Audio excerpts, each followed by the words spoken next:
There are three things I pride myself on: being able to talk to anybody, being able to eat a lot, and being an exceptional designated driver. Being a designated driver isn't just about driving people home. You're part chauffeur, part escort, and sometimes you're part damage control. And after doing it quite a few times, I may have a story or two to show for it. You know how they say the best referees are the ones that nobody notices? Being a designated driver is kind of the same. You're responsible for picking everybody up, arriving on time, and getting everybody back home safely. And a good night means that nobody else had to think about any of that. And that's not even accounting for the parking, the babysitting, the vibes. You gotta make sure your vibes are high, even when you're actually thinking, is this street free to park on, or is it only free after 8? Imagine you and your group are going out and the driver's tired, complaining about his work day, and the aux is broken so you can't even play no music. The ladies are gonna be like, actually, you could just drop us off right here. We're gonna hitchhike to the club instead. And the parking? To any of my fellow Pittsburghers out there that have ever tried to find parking on the North Shore on a Friday or Saturday night, I feel for you. The streets literally become like one of those games you see in those pop-up ads with all the cars bumping into each other. That's literally just the North Shore on a concert night. And that's just for parking, not even to mention the chances of getting a ticket. I don't know what it is about the Pittsburgh Parking Authority. Maybe every single person they hire was like a judge that gave out too many sentences or something, but they are brutal, man. This one time, I parked right next to a bunch of other cars on the side of the street, and when I came back, right there on my windshield, bam, $130 parking ticket. To this day, that's the only ticket I've ever gotten.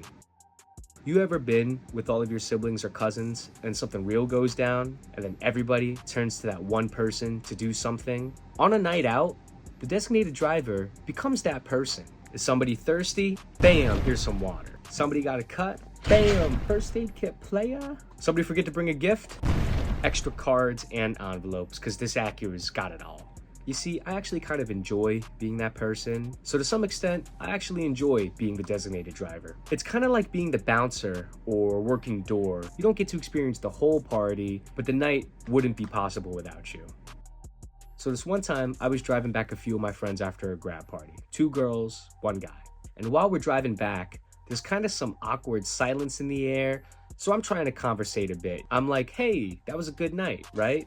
And then there's like a pause. And they go, yeah, it was a good night. And then I'm like, that penny vodka was so good. I'm like stuffed. And then there's like another pause. And then they go, yeah, it was good. So I drop off the guy first. And as we're driving away, the girl in the passenger seat turns around and is like, oh my God, girl, what was that?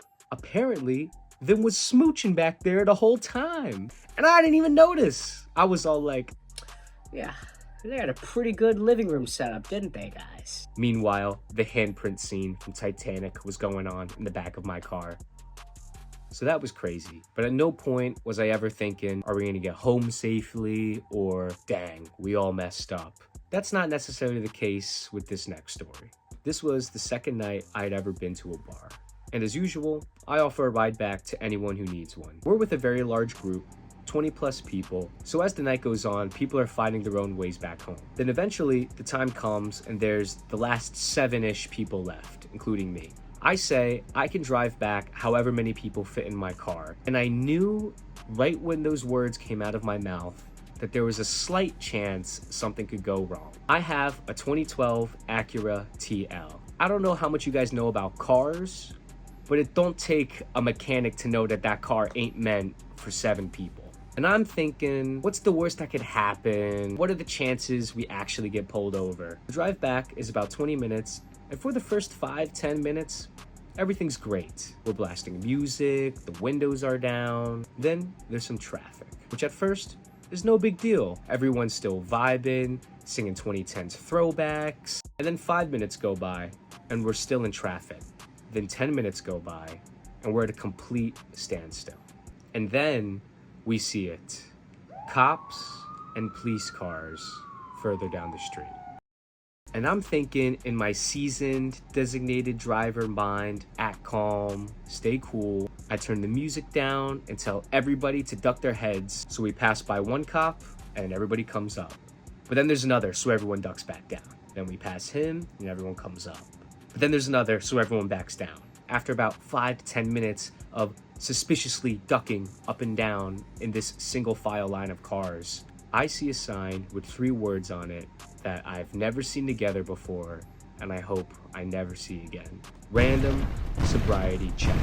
And then it all makes sense. The traffic, the single file car line, the amount of cops. And at this point, I'm thinking 3 things. 1, I'm so glad I don't drink. 2, I hope my license and registration are up to date. And 3, we have 5 people in the back, laying on top of one another like sardines, and we are stuck in a line where everybody's being questioned by a cop. And I was thinking, what's the worst that could happen? What are the chances we actually get pulled over? So in my mind, I'm telling myself, act calm, stay cool, you got nothing to worry about, except the 7 people in your car. We finally pull up to the main cop, and everybody is dead silent. He knocks on my window and asks for my license. I'm just trying to get through this as quickly as possible without drawing any attention to the back. Now, I typically keep my license in my phone case. So I reach into my pockets to get my phone, and that's when I realize that my phone is with one of the girls in the back. I'd given it to one of them to cue up some songs, and I'd never taken it back. So I turn around and I'm like, Ashley, do you have my phone? and she's like, Oh yeah, here, sorry. and as I go to get my license, I realize that it's not my phone. So I turn around again and I'm like, Ashley, this is your phone. Where's my phone? and she's like, Oh sorry, here it is. and then starts searching around for it. Meanwhile, the officer's just standing there, waiting, and can now clearly see everybody in the back. Finally, she finds my phone, gives it to me. I find my license, he takes it, doesn't even look at it, and says, Wow, you're the driver tonight, aren't you? he looks directly at the people in the back seat, smiles, and says, You guys got a good friend up here, you know. he nods at me, waves at the people in the back, and then motions for us to keep going. And as we pulled out, there were literally cops lined up and down both sides of the car, all looking in as we passed by. We did it. We started laughing, celebrating. We turned the music back up, rolled the windows down, and just rode that high all the way home. So if your friend group has a designated driver, call them or text them right now, shoot them a DM, Microsoft Teams them, and say thank you. Because chances are, between the parking, the babysitting, and getting everybody back safely, they probably don't hear it as much as they should. And the next time you and your friends are out, and you arrive on time, have a great night, and get back home safely, just know that behind the scenes, there's a designated driver silently stressing just so everybody else can have a good time. Have a great rest of your day.